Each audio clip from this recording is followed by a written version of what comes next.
Hello, sixth grade families and sixth graders. This video is all about ELA homework. I'm going to talk to you about our expectations. I'm going to talk to you about how this goes in school and out of school, and then I'll end with some examples. Please be sure to check out some of the other videos on my YouTube channel that teach into reading and writing about reading. I have playlists of this, and I have individual videos and lessons as well. So let's talk about ELA homework.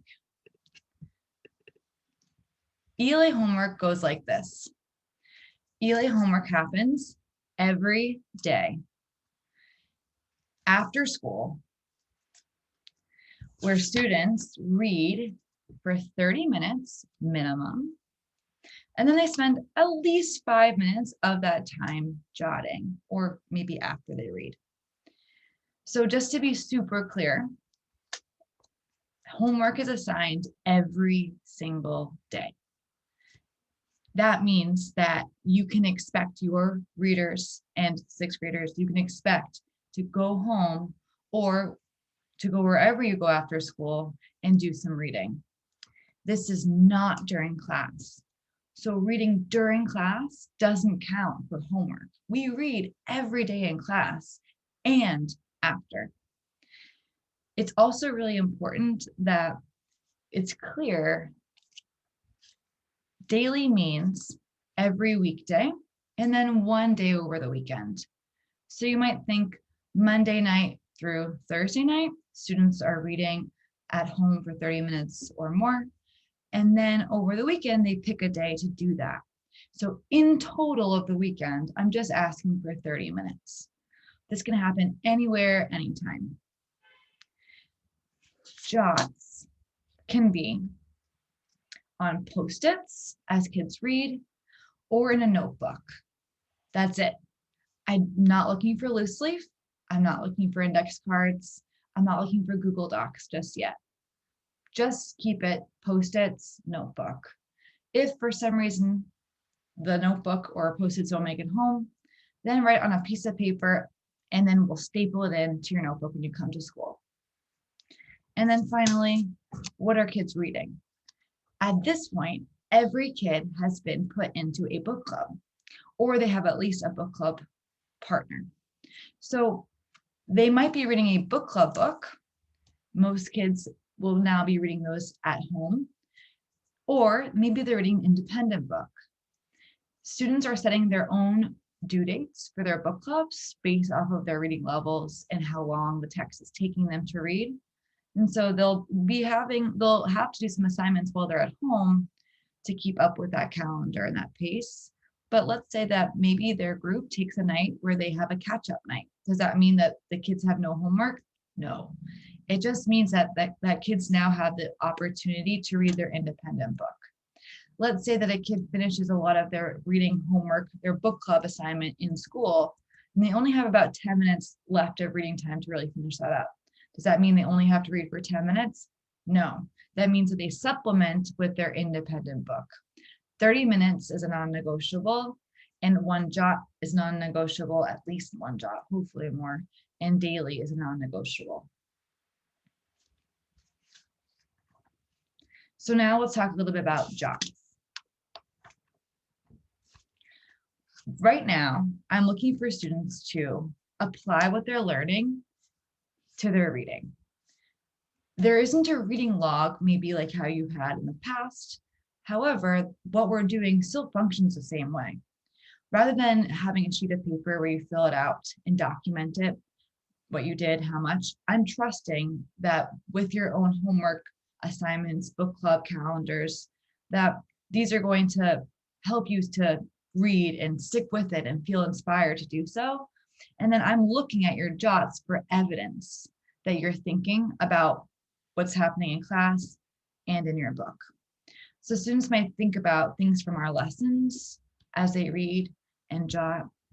They might think about conversations from their book club work, small group work or feedback from me, or things that apply specifically to their reading level, which we'll talk about a little bit later on. So when I'm looking at jots, I'm looking to see that at least students will attempt to show me that they're reading across pages. Maybe a 1, so a level 1 would be a summary of what the chapters were. But that they are focusing mostly on plot or just making kind of general connections that don't pertain to what's going on in class, then it's only a level 1. A summary of a chapter does not suffice for 6th grade level reading and writing about reading. To get a 2, I'm asking students to apply this work. So I'm looking at jots that have some sort of evidence that they're thinking about what we've been learning. And then that shows up in the jot itself, but maybe a 2 would be something that's not super specific. For instance, maybe a student writes what they're thinking about in terms of character development, but they don't give specific details. So they're almost there.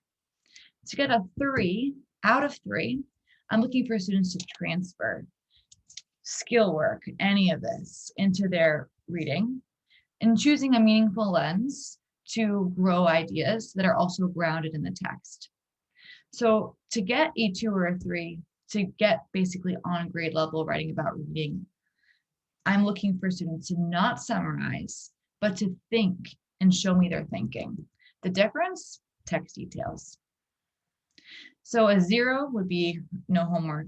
A 1 would be an attempt, some sort of evidence that reading happened, but not much documentation or very general. A level 2 out of 3 would be more specific, like a little bit more specific to what's going on in class, but not specific to the text. So maybe not totally clear what they read, but then a level 3 would be a little bit of what's going on in class and their thinking work, also grounded in the text. So what would this look like? Let's just think about some examples. For instance, right now in class, this is our anchor chart. We've been thinking about how when we read with perspective and identity in mind. If I saw evidence of any of this, anything that had to do with main characters, perspective, windows and mirrors, which keep coming up a lot in our kids' jobs. If I saw anything that had to do with minor characters or interpreting through the lens of identity, this would count at least for level 2. Then to get it even higher, some text details. Let's take a look at some examples of what this might be like.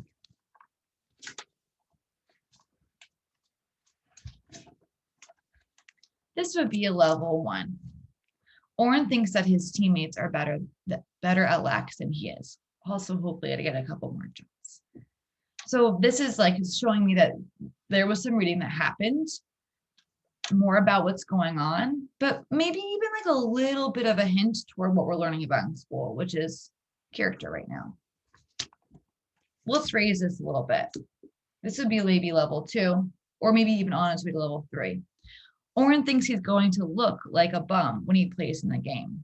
So we have a detail, right? So if we got these together, this would maybe be level 2 now, because we have some text details to back it up. But again, it's not really growing an idea, and it's also not super specific. Let's raise it even more. Oren is insecure and pessimistic because he doubts himself as a lax player, even though he has practice and his coach has given him the opportunity to play. If I got this on its own, that would be about a 2. Evidence of what's going on in class, and also thinking about the text. It seems like there's some parts that are being referenced, but it's just not super specific yet. So this would probably be about a 2. What exactly would a 3 out of 3 look like?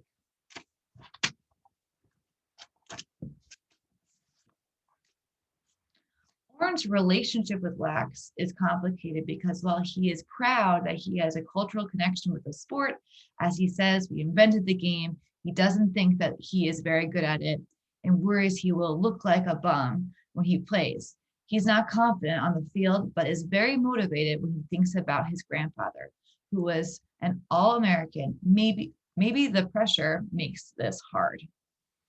So things that we're noticing here. We have evidence that this student is thinking about character perspective.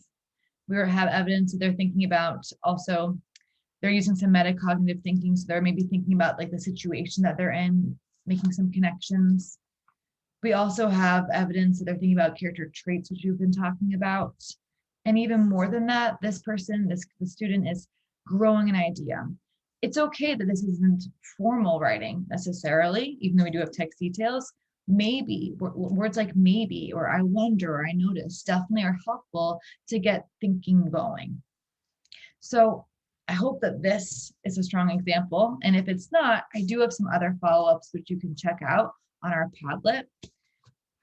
And then just to be super, super clear, and just to give a little tour of some really beautiful work from last year, this is kind of what it looks like when students really take this on.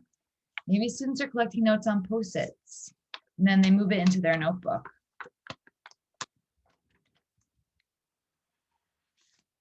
See the word I noticed? Growing an idea. Students are taking on specific elements that we're learning about, practicing them, applying it, transferring that work to their own books. Students are making jots and then coming back to them, revising and adding on to my old jots. Really lifting the level here. Zooming in on specific parts, telling us the page, explaining what's going on, but making also a statement of understanding. This is important because I have a lot of tools I've given kids already to help with this. A few things that are on Google Classroom, on Padlet, in the room, thought prompts, and even higher level thought prompts, this is glued into the notebooks. So I hope that this was helpful. And if you have questions, make sure to follow up with me, and make sure that you're talking about reading and writing about reading at home. There's some really beautiful work going on already in 6th grade ELA, and I can't wait to see where we go from here. Thank you so much for listening. We'll be in touch.